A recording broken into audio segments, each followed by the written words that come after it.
जब रक्त बीज के आतंक से पूरा ब्रह्मांड कांप उठा, तब भगवान शिव और विष्णु जी के तेज से एक ऐसी महाशक्ति का उदय हुआ जिसने प्रलय का शंखनाद कर दिया।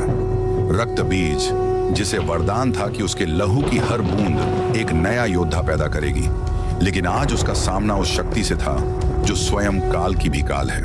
ये थी कालों की काल मां काली। रक्त बीज उनकी ओर बढ़ा और अपनी गदा से वार किया, लेकिन मां काली ने अपने पाश से उसे हवा में ही नष्ट कर दिया।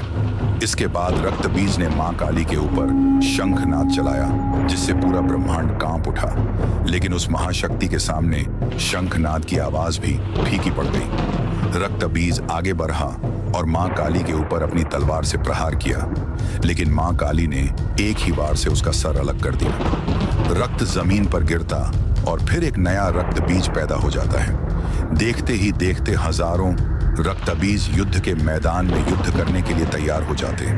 तब मां अपने अग्नि अस्त्र का प्रयोग किया, जिससे हजारों असुर जलकर राख होने लगे। मां ने अपनी लंबी और लाल दिव्य जिह्वा को पूरे आकाश में फैला दिया।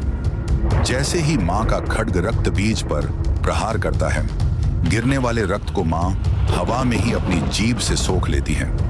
रक्त बीज का रक्त पानी की तरह बह रहा था, लेकिन इस बार उस रक्त की बूंदों से नया रक्त बीज पैदा नहीं हो पा रहा था। धीरे धीरे रक्त बीज की शक्तियां कमजोर होने लगी।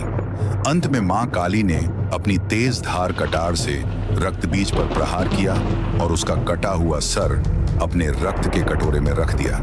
सारा रक्त उस कटोरे में इकट्ठा हो गया और मां वो सारा रक्त पी गई। शरीर का बचा हुआ रक्त मां की जिह्वा में गिरा और इस तरह महाविनाशी रक्त बीज का अंत मां काली के द्वारा किया गया। रक्त बीज का अंत करते ही मां काली के ऊपर सभी देवताओं ने फूलों की वर्षा की और पूरा ब्रह्मांड